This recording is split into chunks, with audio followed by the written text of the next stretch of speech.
Hi, my name's Phil. I like to talk about politics, and this is the Political Postbox, where I grab a few of the more engaged with comments that have appeared on the channel from the past week and add my own thoughts to them. This week it's going to be a mixture, unexpectedly, of Brexit, the government's handling of, well, everything, as well as the anti-racism protests, and, if you want to call it that, counter-protests. But first, if you'd like to be notified of daily news and politics, please subscribe to the channel and click the bell notification icon. So the first one is kicking off with, and this is related to the various U-turns and completely changing nature of Brexit on the part of Boris Johnson's government. Someone here saying, is there an ulterior motive in this Tory government's abject stupidity? Just a thought. To a certain extent there is. It is actually quite bizarre because, you know, you look at a situation. So what prompted this was, of course, the government, who only a week ago was saying we're absolutely going to be ready to leave at the end of this year. You know, we're going to be able to carry out these checks. And of course, we will carry out checks on agricultural products and a few other things coming into the country and of course, across the Irish Sea. And there's those of us paying attention, who have been paying attention to this situation for years, looking at it and going, well, I mean, you haven't got the physical infrastructure to do that. You haven't got the staff to be able to do it. You haven't got the systems in place to be able to do it. And you haven't worked out what procedures you're going to be using yet. And you've got like 6.5 months.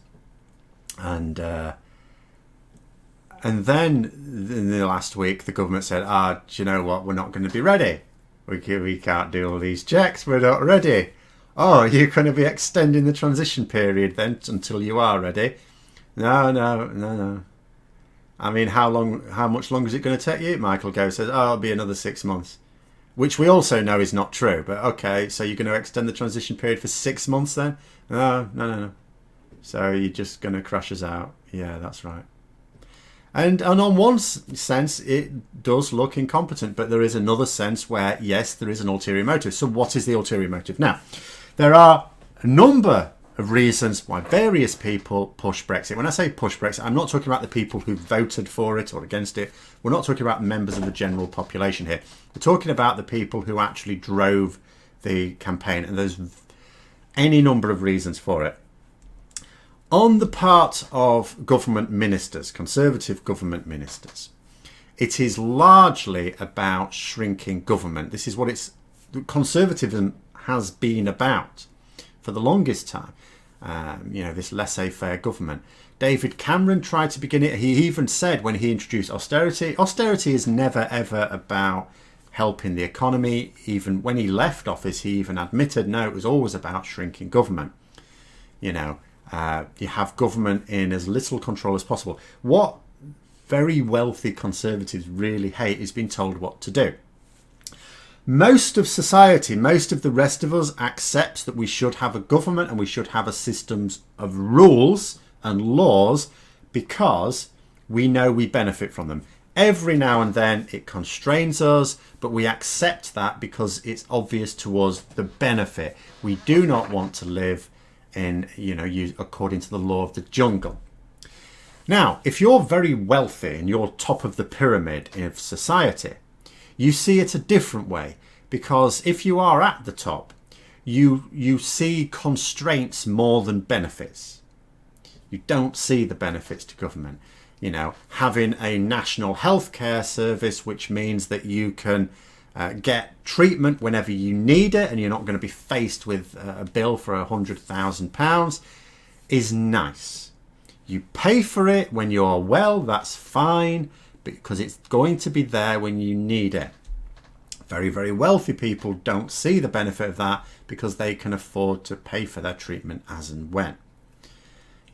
Same goes for any number of public services. Education, they just see schools as expensive daycare, or actually fairly cheap daycare centres, I suppose, depending on how you look at it.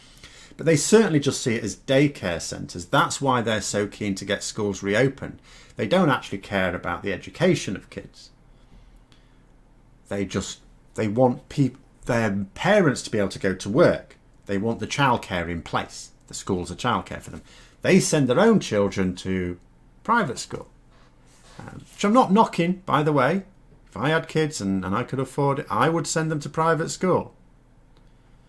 But what I'm saying is that they don't see the benefit of having state-funded education other than as daycare so that the parents can go to work. You know, and in whatever way you look at it, anything you look at, they're not seeing enough of a benefit of having a government, so they want it shrunk down.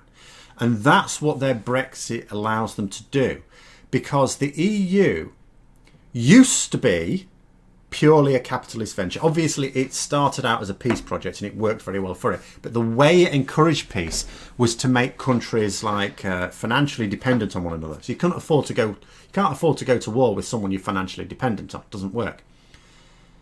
And that's what appealed to conservatives. Then the EU, you know, emerged and started putting social systems in place. You know, things that benefit wider society. It now doesn't just bat for big business.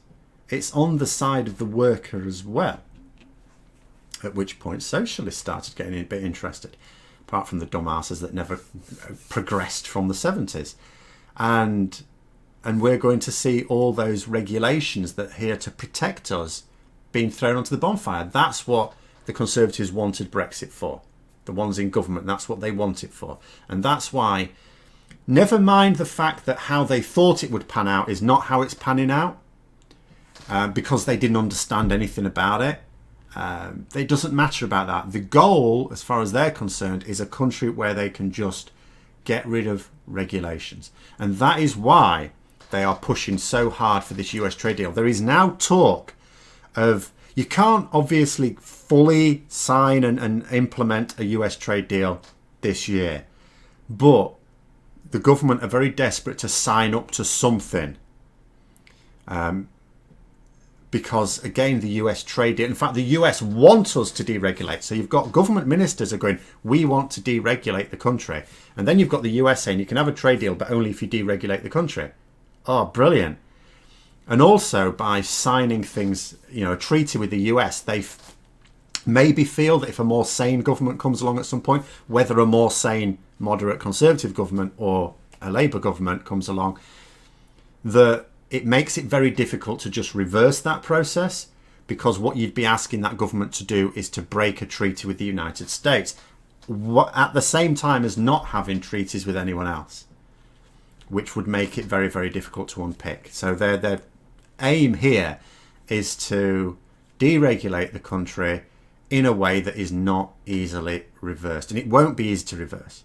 You know, I actually fear in some cases, you know, if in a few years' time a Labour government does form, which is still a big ask, but let's say people are going to be expecting too much of it. They will not understand the massive amount of parliamentary time that will be needed to unpick the damage that is being done right now, which takes virtually no parliamentary time to enact, because Boris Johnson is running roughshod over everything. But there it is. There's that. On to the next one. Rather good question, actually.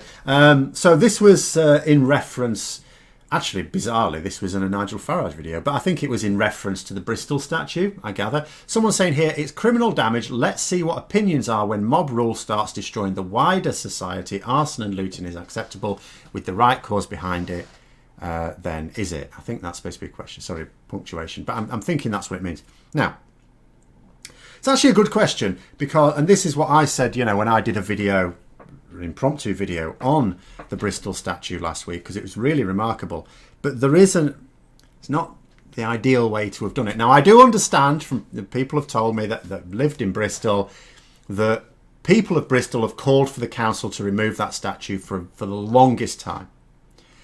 And that hasn't been happening. And I can, you know, and I can understand it. It might be simple to just say something like, well, why then didn't you, whenever local elections came up, saying we will support someone who will agree to get rid of this statue? But an election cannot be a single issue thing like that. You know, local elections are about managing council resources, making sure the bins get taken away, making sure local businesses are supported, making sure the roads are repaired, all that sort of business. That's sort of what you want to vote based on, not a single issue thing. That isn't, you know, it can be how some people choose to use their vote. It's not how the majority consider a vote well spent. So the fact is that there was a demand for that statue to be removed and the council ignored it. So the action was taken, and when you look at the reality of it, it's worked, because there hasn't been an outcry in Bristol against the removal. That statue is not going back on that plinth. If it were just a few vandals that pulled it down, it would have been. It's already been recovered from the river or wherever it was dumped in. It's not going back. It's going to a museum, which is where it should have been in the first place. So that one clearly was done with public consent. That's clear. But here's the thing. That has now inspired similar action around the country. London has ordered a review of all its statues, and one has already been removed, at least one.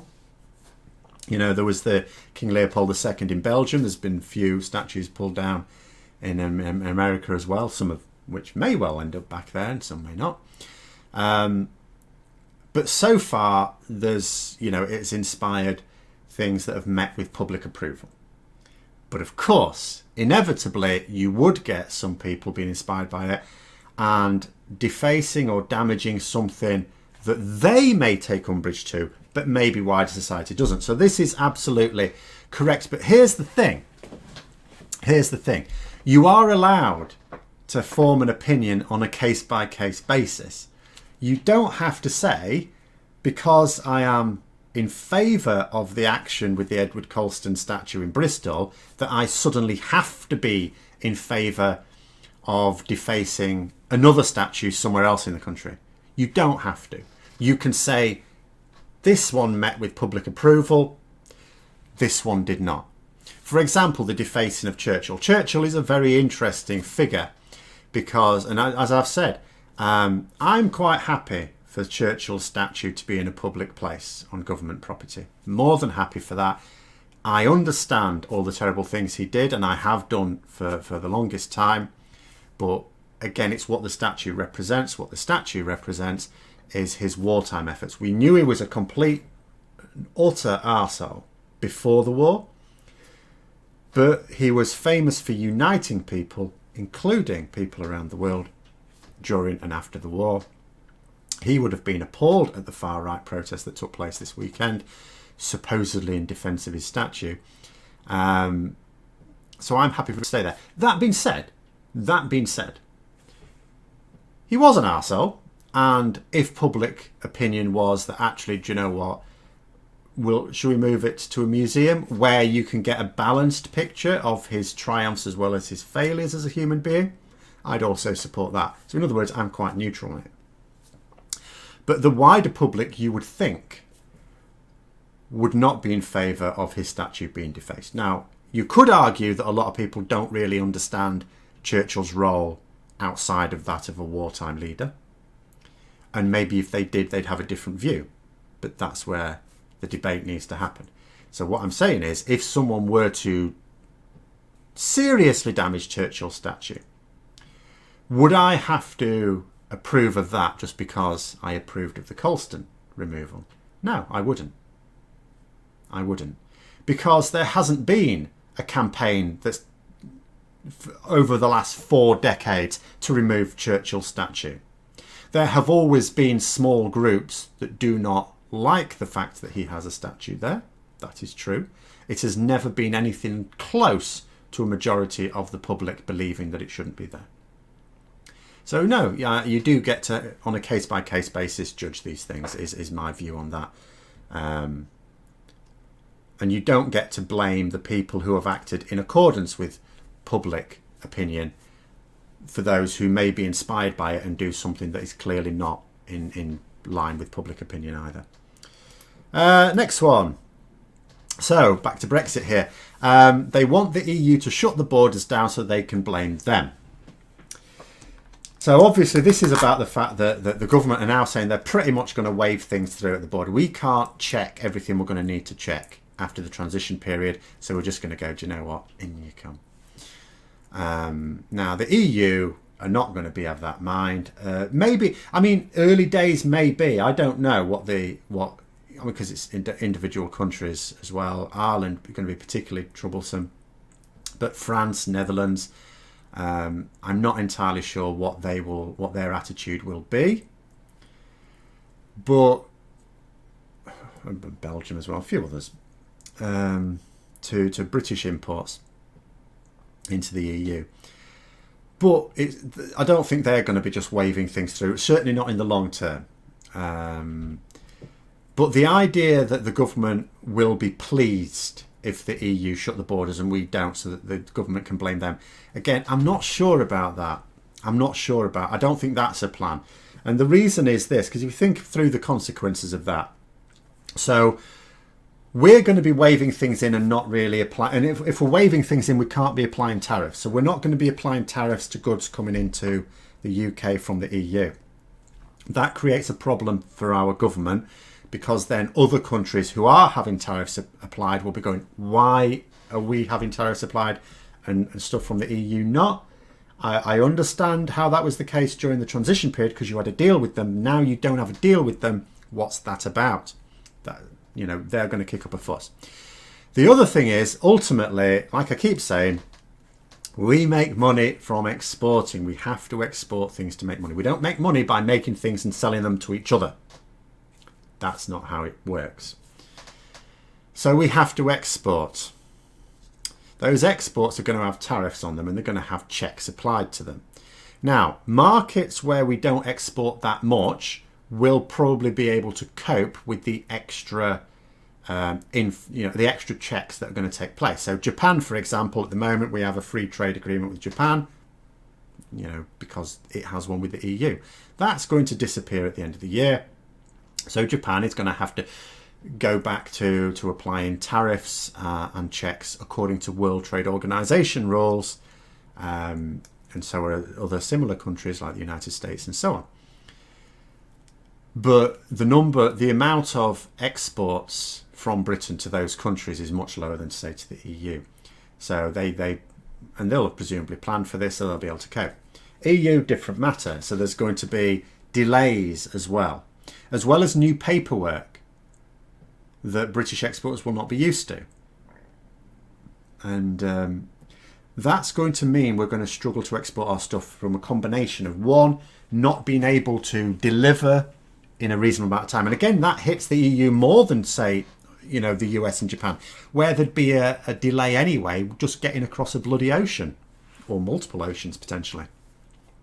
But with the EU, we're used to be able to getting something delivered overnight. You send it one day and it can be at any point of the EU within 1 or 2 days. We know this. If we get something on Amazon in this country, if it comes from Germany or Belgium or somewhere, we can have it a day or two later. It can be quite rapid. So a day or two stuck in a customs queue, could we knacker that just-in-time supply chain? So even if the prices were still right, we're still going to see a massive reduction in the amount of stuff we're able to export. Then you've got the tariffs being applied, which knacker it still further. So, and yeah, absolutely, don't get me wrong, the government will absolutely be going, oh, the EU being mean. We decided to let all their stuff in, why didn't they reciprocate? But it won't really wash. It will wash on some Brexit supporters, but it won't wash on the rest of us, because at the end of the day, we understand that the reason they're waving in all the stuff from the EU is weakness, not kindness. It's weakness. It's because they have not got the systems in place to check them. If they did, they would be checking them, as they should be checking them. And also that weakness is going to mean they're in a weaker position for a trade negotiation. So let's say the trade negotiations don't have to end at the end of this year. We leave without a deal. In fact, that makes them more important, the trade negotiations. But the EU can take a much harder line on it, because they can say, well, look, we're not going to engage with you until you offer us something. What are you going to offer us? What is your proposal? Because we're not going to meet with you until you present a proposal. And that proposal is going to have to be from a position of, when you try and say to the EU, oh, don't put tariffs on our goods, the EU go, well, what are you going to give in return? And if we say, well, we won't put tariffs on yours, they'll just say, well, you're not anyway, because you're waving everything through. And the government cannot move away from that position of weakness until they've got systems in place to allow for those checks coming into the country, because they can't apply tariffs because they haven't got the physical infrastructure, the staff, the procedures, or the systems to be able to do so. And until they do, it'll be like there's nothing to negotiate with. What have we got to offer the EU? Nothing. And if the government decide not to wave everything through and have the multiple days worth of delays so that we do check, well, that means we're not getting the goods into the country, including food and medicines. So, although, I can accept that maybe the government will attempt to blame the EU, it's really not going to work. It's not going to be a good look for the UK government at all. Next one. Oh, which one are we up to? Oh, yes. Okay. So, again, this is all related to the Brexit U-turns that have been going on the last week. I mean, the last week, bear in mind, what have we had? We've had Boris Johnson say that his deal, his oven-ready deal, is being chucked in the bin. He burnt it a little bit. And obviously the U-turn over the checks. So, it's all about taking control of our borders. It's like, and how are you going to do that? By opening them up and letting anything through. All right, then. So someone's saying here, just embarrassing at this point, bottom of the barrel on so many levels. UK used to be admired and respected. Now it's a joke. And it is. We are on multiple levels. I mean, that we've lost a massive amount of influence since the Brexit referendum is obvious. I mean, the biggest example of that is we now no longer have a seat on the International Court of Justice. I mean, that's huge. That's never been the case before. But it just shows our diminishing influence. Because that's what you do. When you look at prominence on international panels and committees, we've been removed from them over time. And it is embarrassing. And the problem is that we are moving into a situation where, I mean, at the moment we have agreements with so many countries, all of the major economies in the world, all of them. Because people will point to things and say, well, the EU doesn't have a trade deal with like China or America, but it does have trade agreements, little trade agreements that are much, much better than nothing. It's not like you have a trade deal or you have nothing. You can have a series of bilateral agreements. You have a whole range of them. That's just not a fully comprehensive trade deal, but it's still way, way better than relying on WTO terms. And we're losing all of that. We're not just losing the trade deals, of which there are many. We're losing trade agreements as well with the rest. Well, virtually the rest. Mustn't be unfair. We do have some trade agreements with a small number of countries, including Switzerland most notably, and the Faroe Islands. I'm not sure what we trade with the Faroe Islands, I have to say, because we don't have a huge market in this country for rotten fish and seagulls, but we have a deal with them. But we are going to have to persuade countries to at least come up with some agreements. Now, the government does not want a trade deal with the EU, but it does want trade agreements with the EU. And how is it going to get them? Because it has no international clout anymore. Because of our standing has gone down in the world so much. And I try and think to myself, very genuinely, if I were trying to represent the government as a diplomat, and obviously I'm not a diplomat, I'm not a trained diplomat, I don't know how to go about it, but just trying to think it through, what can I say to a country that's going, well, we're also wanting to talk to these other countries as well to make trade deals with. Why should we allocate resources to talking to the United Kingdom? What am I going to say? What am I going to say that persuades them that we're worth talking to when we have a government that has absolutely trashed our international reputation on so many levels? So many levels. Not just on competence of governance, which is an absolute shambles. We haven't been able to. We keep changing our minds on what Brexit is. We keep changing our minds on what we want to negotiate with the EU. Other countries are looking at this. The only country that's looking at it, rubbing its hands, is America, because it knows that it's going to get a fantastic deal out of us. Everyone else is looking at it with horror because they have their own standards. America is a massively deregulated market. Lots of other markets around the world are not. They will want us to comply with high standards. We are in a race to the bottom. So it is. It is. If it weren't so tragic, it actually would be a joke. Anyway, last one. So this is about Priti Patel. So because I was describing the fact that, she's largely quiet for a good reason, because she's basically mostly told. She'll sometimes be told what to say, but most of the time she's just told to keep her mouth shut. During the general election, you didn't hear a peep out of her because she was an absolute liability. And someone's saying here, funny thing is she's a liability and they still voted for her. What does that say about the electorate? Now, I will have to point out two things here. First of all, she represents a constituency in Essex. Now, when I was growing up, there were an awful lot of jokes about people from Essex and their general grasp on reality. One of my favourite was, Essex girl walking down the street with a couple of her friends. One of them says, "Oh, look, a dead bird." Essex girl goes, "Where?" So there is that side of it. But the other one, more on a more serious note, is it's a conservative, it's a traditionally conservative area. What they were voting for was not Priti Patel. In fact, she probably didn't even do that much campaigning in her own constituency. I don't know that. I have never been within 50 miles of Essex. I don't think so anyway. If I have, it's by accident. But when people vote for an MP from a particular party, it makes no difference whether it's Labour or Conservatives, most especially, but it can include other parties as well. They're not really voting for the candidate. Sometimes they are. Most of the time they're not. They're voting for the party, or they're voting for the party leader, which is why the party leader is so important. So at that particular general election, they were voting Conservative. I wouldn't even say they were particularly voting for Boris Johnson.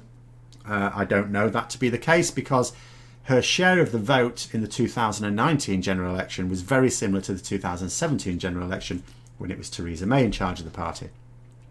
So and it also could be that they got a lot of Brexit supporters voting for them as well, because her share of the vote in 2017 and 2019 was significantly above what it was in 2015 and 2010. So, I would look at that, and without having read any in-depth polls, would just look at the situation and say what they're voting for is the Conservative Party, and they would have voted for whomever the Conservative candidate was, regardless, and potentially with a few extra ones voting specifically for Brexit as well, to make sure Brexit gets done, which, is indirectly a result of voting potentially for Boris Johnson. So, no, I mean, quite often, quite a lot of MPs and candidates to become MPs, and this isn't always just in the Conservatives. You see this in Labour as well. I'm sad to say, but you do. Some of them are actually just liabilities. So why are they ever selected as the candidate? Because for the vast majority of their candidates, what a party really wants is a candidate who just toes the party line. They actually want you to be a bit dim. It's good if you're a bit dim, because if you're a bit dim, you don't ask a lot of awkward questions. And also they want you to be able to sell double speak to the general population. They want you to be able to back a particular policy, even if that policy makes no sense. Because here's the problem. If you are intelligent and politically savvy, not only might you ask a lot of awkward questions, but even then you may, the leadership says, look, this is what we're backing, go with it, at which point you might just behave yourself and go, okay, fine, I'm getting paid 80 grand a year for it, whatever. But if you understand the nonsense of it and you're trying to sell that to a public, you will become unstuck all the time. You see it all the time on the part of intelligent MPs who are having to back a nonsense position from their leadership. They physically come unstuck in an interview situation because their brain is rebelling against the words that they are saying because it knows it's ridiculous. Whereas if you're a bit dim, then you can just, say your prepared statement. No conflict in your head at all. You can just say your own statement, and if someone questions it, you can just repeat the statement, and that's fine for you. You can carry on smiling, do it confidently, which is what is all important. And she is a classic case of that. Someone who will just toe the party line, behave herself, but you don't want to have an extended conversation with her. But anyway, that's this week. Hope you found it interesting. If you did, don't forget to click the like button. If you'd like to support the channel further, please also click the Patreon link for details. And until next time, I'll see you later.